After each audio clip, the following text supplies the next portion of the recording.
This is the Retirement Key Podcast with Abe Abich, founder of Abich Financial Services. 3 conversations. Well, I guess we should say 3 important conversations. There are many conversations you should have with your spouse before you get to retirement and before you turn 65.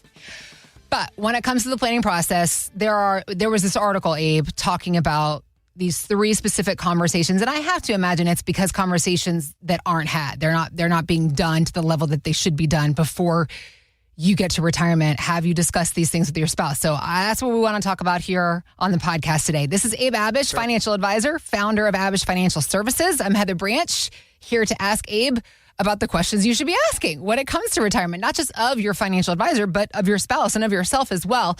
TheRetirementKey.com is where you can start the conversation with Abe and his team. By the way, Abe, who works with his wife every single day, he's very well versed on navigating the space of spousal conversations. You and Shelley do a great job, Abe. You do. You get it. It's constant compromise. You married couples know that. It's constant compromise. Absolutely correct. But when it comes to retirement, what you don't want to do is have to compromise on things simply because they weren't discussed in a proper amount of time. Sure. So, and of course, retiring as a couple, it comes with its own benefits. You got shared goals. You have double the savings power, hopefully. Somebody, of course, to live these years with. But double the people, it very often means double the opinions. So this article came from USA Today. 3 retirement conversations married couples should have before turning age 65. Let's talk about what these are and what you believe people need to know about these conversations and accomplishing through this conversational space. Yeah, expectations, it's so important. I was having a review call with a client recently. Husband and wife were on the phone, and the husband was like, I thought we already talked about this. We were going to, invest some money in a home and estate, and the wife didn't remember. And the husband's like, honey, I thought we talked about this. So, constant clear communication is key always. And you obviously always want to be on the same page. So, 3 questions from this article. What does our ideal day-to-day retirement look like? So important. So I'm just going to read some of the bullet points because they're really important. Yeah. You don't want to make any assumptions about what the other person wants. You want to throw it all on the table. Mutual interests and hobbies do not guarantee an aligned retirement vision. Right. So oftentimes what we'll see is, clients start to work part-time, maybe both husband and wife start to work part-time, or one fully retires and others part-time. They'll kind of start to get used to this new lifestyle. Okay. Start to get used to this new phase of their life by easing into retirement. Sure. Very common theme and thing. A lot of people just retire cold turkey and never work again, but a lot of people will do something. So don't make any assumptions. Mutual interests and hobbies don't guarantee an aligned retirement vision. Where do you both want to live? Some examples. Do you want to stay in your family home? Do you want to downsize? Move to a new state, maybe a new country? We have clients that live all over the place. But Are you both content? But your spouse needs to know about that. Absolutely. You got to talk about these things. Yeah. And you might find out you might not be on the same page, right? So you got to compromise. Are you both content with a low-key retirement, or does one of you have the travel bug? Do both of you have the travel bug? This exercise can help align different visions and prevent future conflict. Yeah. So you want to, we talk about this a lot on our show and podcast, that retirement lifestyle, the lifestyle plan in combination with the retirement plan is just as important because— What are you retiring to, not just what you're retiring from? Yeah, what's going to fulfill you, occupy your time. And I ask that when people come in for their first meeting. What are you going to do with your time? What are your hobbies and interests? What do you want to do? Because a lot of people haven't had all this free time to use. Yeah. Number 2, how will all the numbers add up for our shared vision? Now that you've figured out what you both want or what you want in retirement, you need to discuss how much you've saved and how much you'll need to support you. We just did that today with another couple, and it was like $16,000 to $17,000 a month net in their bank account that they want to live a comfortable, happy retirement. They want to do a lot of traveling, and $16,000 to $17,000 a month is a good chunk. Yeah. And some people need less, some people need more, but it's what they needed, and they were both in agreement as to the amount. So that was a good thing. Social Security, when are we going to take that? Do we take both at the same time? Do we take one now, maybe defer to larger benefit? Pensions, we take in single life, joint life. Pensions and other income can obviously help chip away at the net income number you need in your bank account, but may not cover everything. So if it doesn't cover everything and you need to tap into your life savings for the first time in your life, how are we going to do that? Which accounts are we going to tap? What percentage of the accounts are we going to take out every year? Is legacy important? And we always ask that. That same couple that we were talking to about that net $16,000 to $17,000 number. Yeah.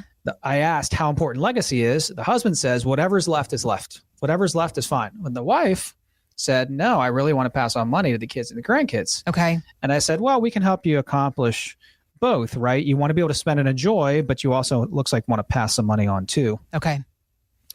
So you want to see how your Social Security, pensions, annuities, stock portfolio income can all be put together to get you to that income goal that you have. Got it.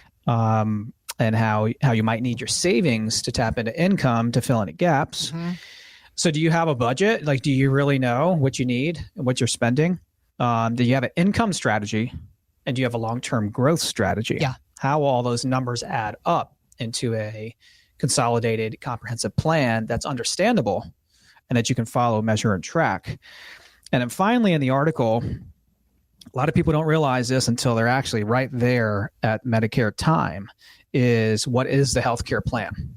So this same couple I was just talking about, the husband, I believe, has had some cancer history. So he's concerned about making sure that his wife is taken care of.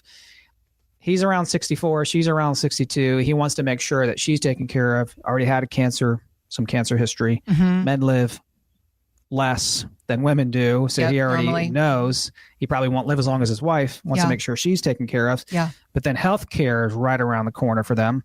He's signing up for Medicare, realizing how much it costs. Also realizing they have so much money that Medicaid won't help them down the road if a long-term care event happens. So that they're gonna have to self-insure. Now they have a few $1 million now. Okay. And they probably will have much more than a few million down the road, but these are all part of that conversation we had, the first meeting with this couple. Healthcare expenses and that conversation is not fun to talk about. No. But very important. Very necessary. To make sure you know what to expect, because when you're working, you were covered, right? Now you got to pay for some of it. And if you have a long-term care event, that's not covered by really anything unless it's Medicaid. And you have to have hardly anything to your name to be on Medicaid. Most of the people you work with don't qualify for Medicaid. Yeah. Medicare doesn't pay for long-term care. So you got to buy insurance or pay for it yourself. Okay. Or both. In 2024, a 65-year-old faces roughly $165,000 in medical expenses over their retirement. If you're married, you're talking about $320,000 to $350,000 over a lifetime for a couple today in 2025. And I don't think that number covers long-term care. I think that that's just general medical expenses. I could be wrong. Exactly right. Yeah, exactly right. The excess medical expenses that are not covered by your health insurance and things like that. So really important things. What does your ideal day-to-day look like? How will all the numbers add up? Have you planned for healthcare? And there's obviously much more when it comes to making sure couples are on the same page and in alignment before they retire. But hopefully those 3 points and discussion today has been helpful. Yeah. And good news for you is that if you realize you need to have discussions with your spouse about the plan for the years ahead, you don't have to do it by yourself. Abe and his team having these conversations with couples every single day. They can also point out to you the questions you didn't even know you needed to ask each other and discuss. This is the point of having help along the way, the kind of help that Abe and his team are ready to offer you. TheRetirementKey.com is where you can go to start the conversation with Abe and his team. Let's get to work, making sure that you and your spouse are aligned for retirement in a plan that's going to help you both achieve the goals that you have for the years ahead. We also have links posted in the show notes, so you can just click there. Find us anytime. TheRetirementKey.com. Thanks for listening to the Retirement Key Podcast with Abe Abich. To learn more about Abich Financial Services, visit theretirementkey.com. And join Abe for his radio show, The Retirement Key, Saturdays at 8 a.m. and 2 p.m. and Sundays at 8 a.m., 2 p.m. and 5 p.m. Abish Financial Wealth Management is a registered investment advisor with the SEC. Registration as an investment advisor does not imply a certain level of skill or training, and the content of this communication has not been approved or verified by the United States Securities and Exchange Commission or by any state securities authority. The information contained in this material is intended to provide general information about Abish Financial Wealth Management and its services. It is not intended to offer investment advice. Investment advice will only be given after a client engages our services by executing the appropriate investment services agreement. Information regarding investment products and services are provided solely to read about our investment philosophy and our strategies.